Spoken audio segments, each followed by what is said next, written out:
हर हर महादेव। राम राम सभी को। राधे राधे। हरे कृष्णा। जय श्री राम। जय बजरंगबली। प्यारे भक्तजनों, आप सभी को इस छोटे से भगवान के दासों के दास का प्रणाम स्वीकार करें। प्रिय भक्तजनों, आप सभी इससे पहले इस वीडियो को कट करें। मैं आपसे विनम्र निवेदन करती हूँ कि एक बार इसे पूरा सुनिए।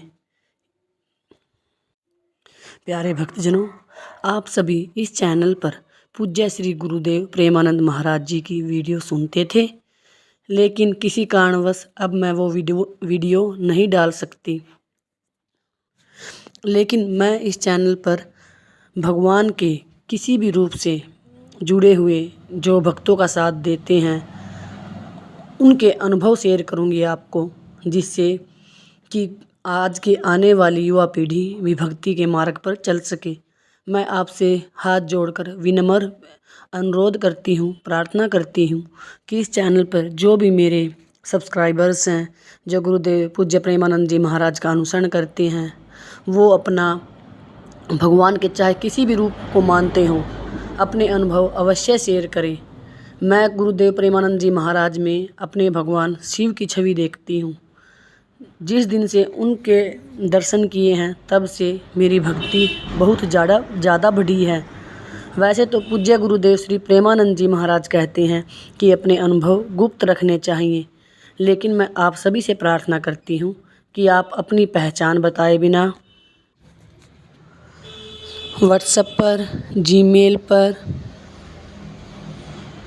या जो मेरा फ़ोन नंबर है, इस पर अपने मैसेज के थ्रू अपने अनुभव शेयर कर सकते हैं, जिससे आपके अनुभव सुनकर दूसरों के हृदय में भी भक्ति की प्रेरणा आए और वह भक्ति के मार्ग पर बढ़े। प्यारे भक्तजनों, मैं भगवान शिव से प्रेम करने वाली उनकी तुच्छ सी पुत्री हूँ और भगवान शिव को ही अपना सर्वस्व मानती हूँ, और वो हर पल, हर क्षण, हर श्वास में मेरे साथ रहते हैं।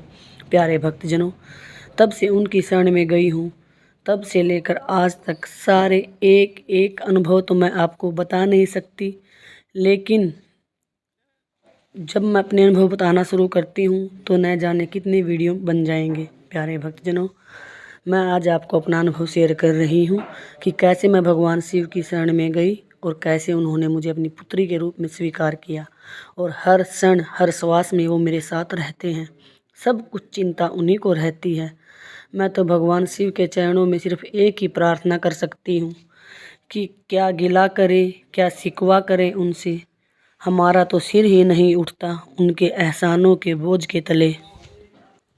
मैं जो अपने जीवन के अनुभव बता रही हूँ, अगर उनके बताते समय मुझसे कोई गलती हो जाए, कोई अपशब्द निकल जाए, तो उसके लिए इस छोटी सी दासों के दास को अक्षमा कर देना। प्यारे भक्तजनों, मेरा जब जन्म हुआ, जिस परिवार से मैं आई हूँ, वहाँ पर भक्ति का कै खैगाय भी नहीं पता था। ऐसे ही जीवन चल रहा था। लेकिन जैसे ही मेरी शादी हुई, मैं ससुराल में आई, मेरे पति के साथ मेरी बिल्कुल भी नहीं बनती थी। इसके पीछे कोई कारण नहीं होता। आप सभी को पता है कि सभी को अपने कर्मों के फल भोगने पड़ते हैं। गुरुदेव प्रेमानंद जी महाराज भी कहते हैं कि कर्मों का फल अवश्य भोगना पड़ता है, उसे कोई टाल नहीं सकता। कोई भी दूसरा हमें दुख नहीं दे सकता। हमारे दुख के पीछे हमारे खुद के कर्म होते हैं। प्यारे भक्तजनों, जैसे मेरी शादी हुई, मुझे पहले 2 लड़कियां हुई।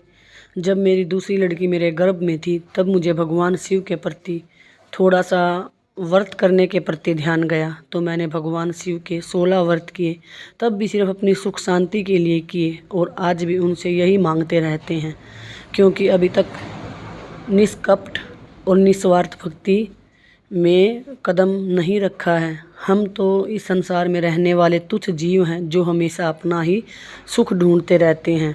प्यारे भक्तजनों, फिर मेरे जो 2 लड़कियां थी पहले, उसके बाद मुझे तीसरा लड़का हुआ। जब वो मेरे गर्भ में आया, तो मैं भगवान श्री कृष्ण की शरण में गई। उन्होंने मुझे, जब मेरा लड़का गर्भ में आया, तभी से वो भक्ति का संस्कार लेके आया था।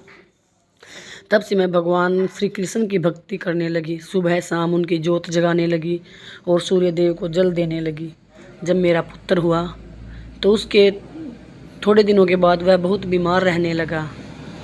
उसके लिए मैंने ज्योतिषियों से संपर्क किया। ज्योतिषियों ने मुझे श्री हनुमान के मंत्र बताए कि ये मंत्र आपको करने हैं। तो मैं भगवान श्री बजरंगबली की शरण में गई और मैंने उनके मंत्र किए। तभी से मेरा पुत्र बिल्कुल ठीक हो गया।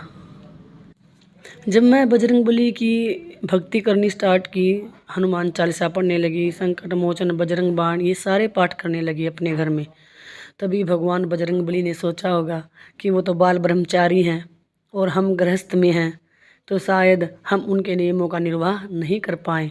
तो उन्होंने मुझे भगवान शिव की शरण में भेज दिया।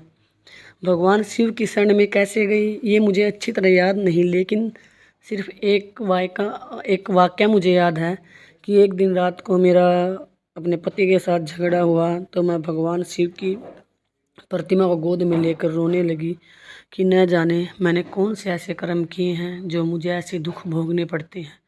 वो दिन है और आज का दिन है। भगवान शिव की अपार करुणा और दया, प्रेम के अथाह सागर, उनके बारे में तो कुछ कहा ही नहीं जा सकता। शब्दों में उनकी करुणा का वर्णन नहीं किया जा सकता। तब से उन्होंने मेरा हाथ पकड़ा था। प्यारे भक्तजनों, मैं जिस प्रतिमा को लेकर रो रही थी वो मेरे लिए मेरा भाई हरिद्वार से लेकर आया था। प्यारे भक्तजनों, पता नहीं कब मैं भगवान शिव की शरण में चली गई और उनके मंत्रों का जाप करने लगी। ऐसी तो मैं कोई नियमों को मानने वाली या पालन करने वाली नहीं हूँ, क्योंकि गृहस्थी में हूँ। कोई भी नियम या संकल्प का पालन इतनी आसानी से नहीं किया जा सकता। प्यारे भक्तजनों, आज सिर्फ इतना ही। वीडियो काफ़ी लंबी हो जाएगी। इसके बाद मैं आपसे अपने आगे के अनुभव शेयर करूंगी कि क्या क्या भगवान शिव रोज़ चमत्कार करते हैं, कैसे वो कितना प्यार, कितनी करुणा और दया अपने भक्तों के साथ रखते हैं।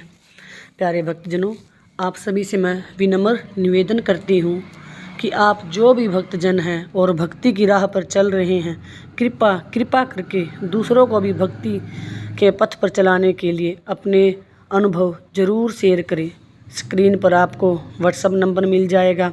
अगर आप व्हाट्सअप करना चाहते हैं या वैसे मैसेज करना चाहते हैं या ऑडियो रिकॉर्डिंग करके अपने अनुभव भेजना चाहते हैं या जीमेल के थ्रू अपने मैसेज भेजना चाहते हैं तो आप भेज सकते हैं। अगर आप अपने अनुभव शेयर करते हैं, जिस भी भगवान के जिस रूप से आप प्रेम करते हैं, तो आपका बहुत बहुत धन्यवाद होगा, क्योंकि आपका एक अनुभव न जाने कितने व्यक्तियों को प्रेरणा दे सकता है और भक्ति के पथ पर बढ़ा सकता है। क्योंकि सुनने से ही भक्ति की जो राह है वो पक्की होती है। इसलिए आप सभी से विनम्र निवेदन है कि आप अपने छोटे छोटे अनुभव, जो भी जिस भगवान के साथ आप प्रेम करते हैं, उनके अनुभव अवश्य भेजें। आप सभी को प्यार भरा प्रणाम, राम राम। धन्यवाद सभी का। आप सभी ने अपना कीमती समय दिया, उसके लिए आप सभी का कोटि कोटि धन्यवाद। हर हर महादेव, राम राम, राधे राधे, हरे कृष्णा, जय बजरंगबली, जय श्री राम।